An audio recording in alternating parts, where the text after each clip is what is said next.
Hello and welcome.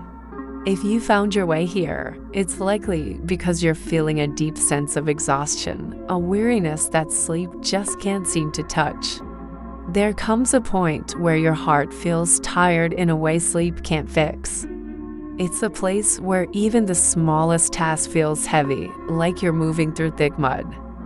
A place where your emotions feel distant, almost numb, or perhaps they're too close, too overwhelming, all at once. If that's where you are right now, I want you to hear this loud and clear. You're not broken. You're not failing. You're burned out. And you're welcome to rest here. This space is for you. A soft place to land when everything else feels hard. So take a slow, gentle breath. You've arrived. You've held so much for so long. The expectations others place on you, and the ones you place on yourself, which are often the heaviest. You've carried the responsibilities, the deadlines, the endless to-do lists that multiply overnight. And you've shouldered the invisible labor that no one sees.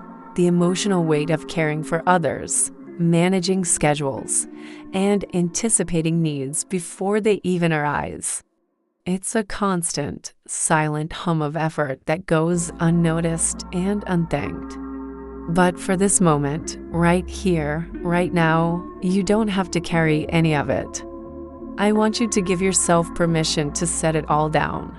Imagine each worry, each task, each expectation as a heavy stone in your hands. One by one, just let them drop. You don't have to solve anything or figure anything out in this moment. Let this be a pocket of time where nothing is asked of you except to simply exist. To breathe. To just be. This time is yours. Now, let's gently check in with your body. We spend so much time in our heads, planning and worrying, that we often disconnect from the very vessel that carries us through life. So, without judgment, just notice your body. How does it feel? Are your shoulders tense, creeping up toward your ears? Is there a tightness in your jaw? Maybe you feel a sense of numbness, a disconnect. Or perhaps it's an ache in your lower back, a heaviness in your limbs, a buzzing energy of anxiety under your skin. Whatever you find is okay. There's no right or wrong way to feel. Your body is simply communicating its truth. It's telling the story of what you've been through. Now, if it feels right for you, place a hand where you feel your exhaustion most. It might be on your chest, over your heart. It could be on your stomach, where worry often gathers. Maybe it's your shoulders or your back, the areas that carry so much physical and metaphorical weight. Just let your hand rest there. Feel the warmth of your own touch. Let it be a gesture of deep acknowledgement. Let that simple contact say, "I see you. I see how hard you've been trying. I feel how tired you are. And I'm here with you. You are not alone in this feeling." It's important to understand where this burnout comes from. Burnout often happens not because you don't care. In fact, it's usually the opposite. It happens because you cared so much, for so long, with so little rest. You are likely a deeply compassionate, responsible, and dedicated person. You gave energy you didn't have, pouring from a cup that was already empty. You pushed through when your body and mind were screaming for a pause. You kept showing up, putting on a brave face, even when you felt like you were crumbling inside. You told yourself, just one more day, I just have to get through this week, or other people have it worse. But your system has a limit. Burnout is your body and soul finally putting up a boundary. It's your system saying, please, no more pretending I'm fine. I can't do this anymore. It's not a failure, it's a form of self-preservation. It is a distress signal from a part of you that desperately needs to be heard and cared for. In this state of burnout, your emotional landscape can feel confusing.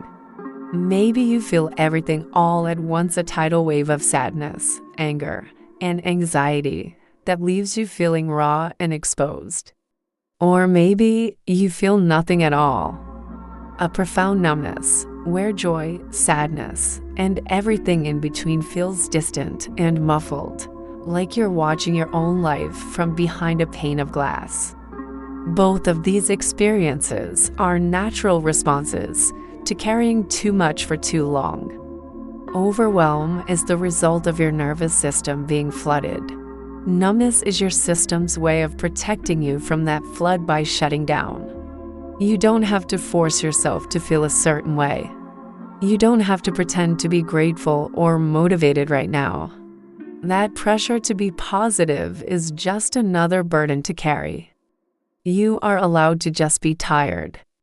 You are allowed to feel messy and uncertain. You are allowed to just be here, in this moment, exactly as you are, without any expectation to be different. Your only job right now is to be gentle with yourself. Healing from burnout doesn't begin with a big, dramatic change, like a 2-week vacation or a complete life overhaul. While those things can be helpful, the foundation of recovery is built with small, consistent acts of kindness toward yourself. It begins with micro-rest for a tired heart. It starts with something as simple as a slower breath. Can you take one right now? Inhaling gently and exhaling even more slowly. Feeling your body soften just a tiny bit. Healing begins with a softer schedule, wherever you can find the space. It's about looking at your calendar and asking, what is one thing that can wait? Healing is about taking one thing off your plate instead of adding more.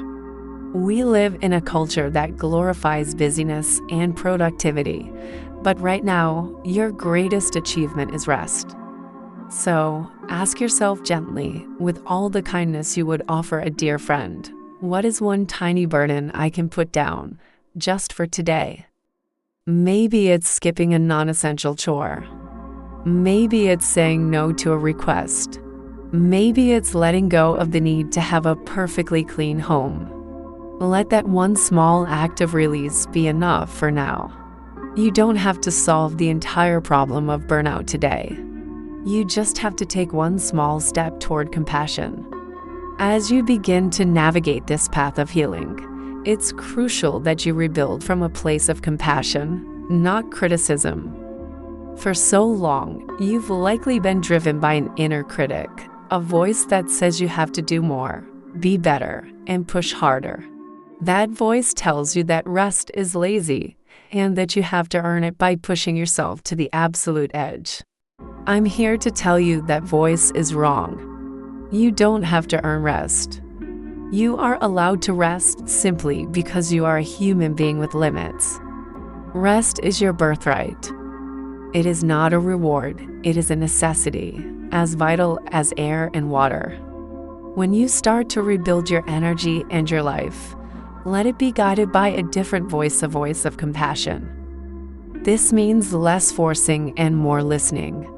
Instead of pushing yourself to do what you think you should do, pause and ask, what do I truly need right now? Sometimes the answer will be a nap. Sometimes it will be a walk in nature. Sometimes it will be crying. Sometimes it will be 5 minutes of silence with a cup of tea. The more you listen to that gentle, inner wisdom, the more you will learn to trust it. This is how you create a life that sustains you rather than one that drains you. As we come to the end of our time together, I want you to acknowledge what you've done here. Even if you don't feel fully restored yet, even if the weariness is still present, something inside you has softened. You took a moment for yourself. You chose to step out of survival mode and into gentle awareness. You gave yourself permission to feel, to pause, and to be. That matters. It's a seed of healing that you've planted. Keep watering it. May your body receive more rest in the days to come. May your heart receive more care and compassion from yourself and others. And may your life begin to make more room for the you who is no longer running on empty. A you who is nourished, rested, and whole. You are allowed to heal from this. You are worthy of rest. Thank you for spending this time with me. Be gentle with yourself.